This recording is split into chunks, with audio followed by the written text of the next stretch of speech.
What's up, guys? Welcome back to another Dank Doggo Confessions.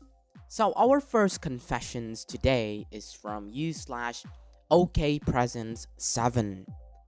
I broke somebody's spinal cord, and now he is paralyzed for life. When I was 12, there was this boy in my classroom who loved gymnastics I used to pick on sometimes. Me and my friends called him girly and stuff. One day in gym class, he was doing some kind of gymnastic twirl. I do not know how this called in English, but it's like a complicated gymnastic pose. I don't know. When I decided to push him back with my foot in order to make him fall, he fell down to the ground heavily and broke his spinal cord, which most likely will have him paralyzed for his entire life.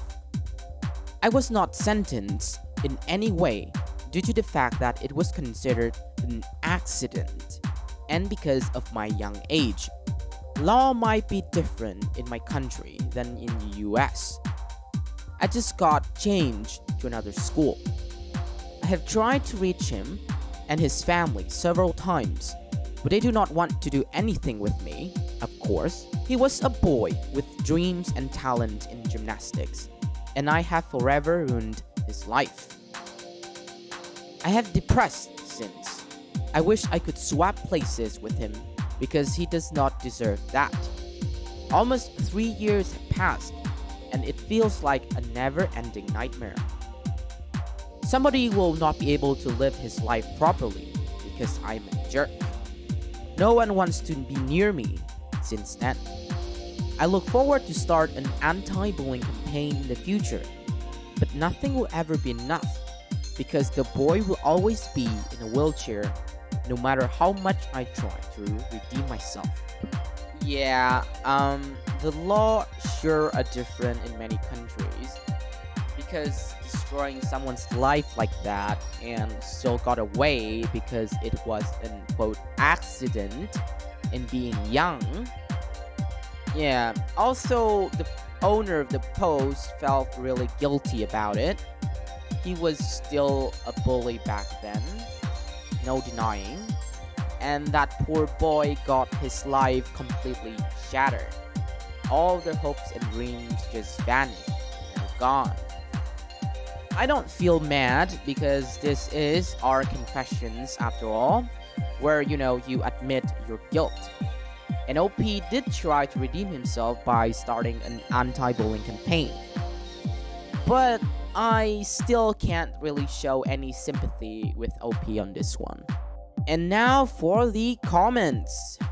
You/Heretic X Anthem commented, "Poor guy, this breaks my heart. Had a whole future in front of him and it's now gone." I feel the same way as well. Not Safe for Home commented, "My bullies made me depressed early on, paranoid and anxious for life. I will never forgive them, but they never showed any remorse. But you seemed to show remorse. I will never understand bullying though. Bullies, in my opinion, are what makes high school or any form of educational institutions a living nightmare for many people. And I don't think they have any reason to do so besides, enjoying and having fun beating or overpowering someone who was weaker and pick on those who are different from them just for, pure of joy." Aquinan replied that he only showed remorse because of the instant effect of his bullying. Most never care because the psychological damage isn't apparent. You/Nuff said further added, "That's a really deep insight. So true." Not Safe for Home continued further and said, "Bullies almost always ignore their victims and will find new ways to bully people as adults when they don't get help, which is rare for them to seek out. My bullies ignored my existence in adulthood now, but now I find grown-ups, including my boss, who find ways to bully away their insecurities still. My boss is rather violent on the work floor too. Says I should diet, I have BMI of 21, excludes me from things I don't agree with him, and destroy his own property with us in the room. Hit his wife once while I was there. She went crying in the car for an hour, I believe. He has serious anger issues, also quite sexist and a low-key racist. Wow, you should really report him to the police or something.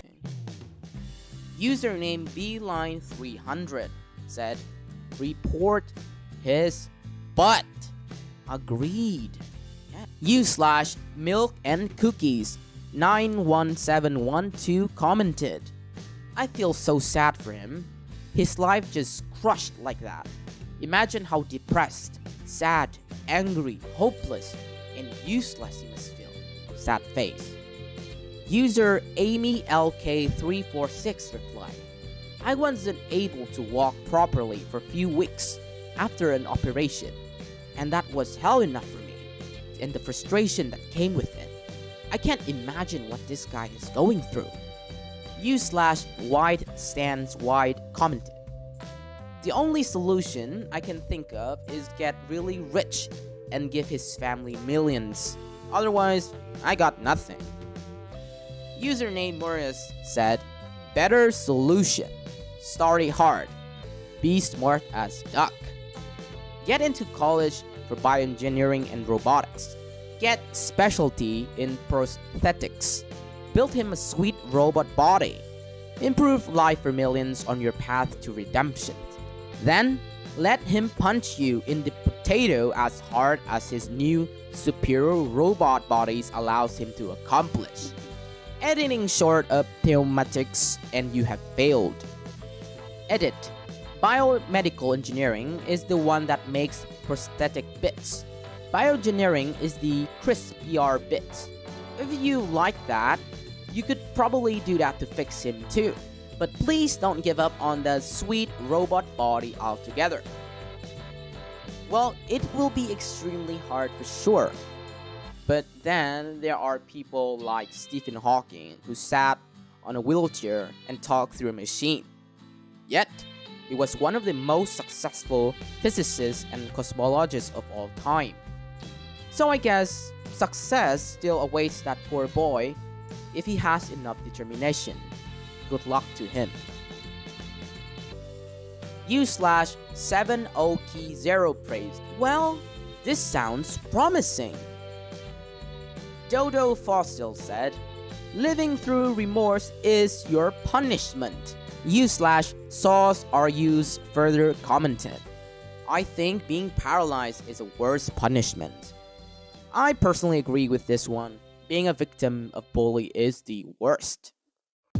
Alright, we have another confessions by U/lolros1.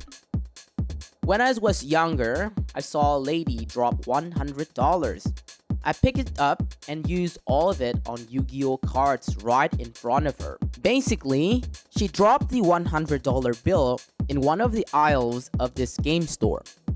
I picked it up and I remember wanting to give it back, but I was there to get Yu-Gi-Oh cards. I had recently lost all of my good cards to my friend in a bet. So this was a miracle of sorts to make a solid comeback. So I kept it. I thought the woman had left the store, so I went to purchase my cards. Right as I gave my money to the cashier, she walks up behind me, watching me buy my $100 worth of Yu-Gi-Oh cards. This isn't a normal thing to do. She said nothing though, and I left before she went to go to buy her items, so I didn't have to see the look on her face when she realized.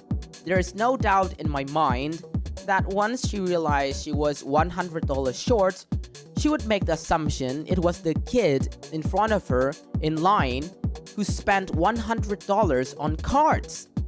I just want to say, I'm a different person now. Well, he was guilty for sure, but I guess it was nothing in comparison to our first confession. As you know, $100 is not a small amount of money, but not enough to change or destroy anybody's life. And not to mention, he was just a little kid who had a burning passion for Yu-Gi-Oh! Back in the days. Also, he said he's a different person now, so I believe him. And now for the comments, we have u/raising falcons. I once found $10 on the floor in GameStop. I left it there as I assumed it was someone else and I didn't want to steal. When I went to pay for my game, I noticed I was $10 short. I connected the dots and those $10 on the floor was mine to begin with. I went back and they were gone. I had to go back to my dad and tell him I lost the money he gave me. He screamed and stuff, but went and bought the game for me anyway. Username 20 Sanders replied, "Good story. I was standing in the edge of water at the beach once and a $10 bill washed right up at my feet. I was so elated and I snatched it up and ran up to my house to tell my parents, and then realized the $10 bill I had forgotten I put in my pocket earlier was no longer there. I found my own money. What a letdown." So what I've learned after reading these comments is that always remember to check your pockets when you see money dropped in the ground right below your feet, because it is likely your own money. The Goods 419 shared his story. For every A I got on my report card, my mom would buy me a pack of Yu-Gi-Oh cards. Hardest I've ever worked in my life. Edit, for everyone saying how this is a terrible way to teach your kids, that's your opinion. And that's perfectly fine. But all it's taught me was that if I work hard enough, I get rewarded. Whether it's at school, my job, relationship, etc. And it's held true. It's absolutely no different than giving a child an allowances for chores, which I also got cards for, LOL. Well, I personally agree with this as well. In my opinion, this kind of rewarding parenting method is fine by me, as long as the family income is sufficient enough to sustain it. And it also serves as a motivation for some people to actually invest their time into studying. Most kids that I know don't enjoy studying for obvious reason, but as long as there are great rewards await them, they will work hard to earn it. And I've heard so many stories about wealthy families getting their children luxurious cars as long as they get into certain top university. It's like adults doing works that they themselves might not enjoy, but as long as they got paid a hefty sum of money every month, then they would be more than happy to continue to do it, and are good at it too. Username is Chili Fitchel here said, "My brother found a wallet with $500. He actually did return it. She gave him $100 for returning it. He got himself some really nice brand sneakers." u/Boo Magoobu, cool name, replied, "Dang, I found a dude's wallet with over 3Ks in it, along with his wedding band, and dude gave me $1 as a reward." User iScap Studios said, "Not stunk." Even though it's not his money to take, but still, that guy is so stingy. Agreed, not stunk at all, guys. Like, if it was someone else that take it, he might have just lost it. But doing good deeds like this, and you will receive good things in the future. Kudos to this guy. Alright guys, that will be all for today. Hope you guys enjoyed the confessions. You can always leave your own confessions in the comment section below. And don't forget to like, subscribe, or share basically any cool ideas you might have. Also, please check out other Dank Doggo videos. We have plenty more to watch. See you guys next time. Have a great day.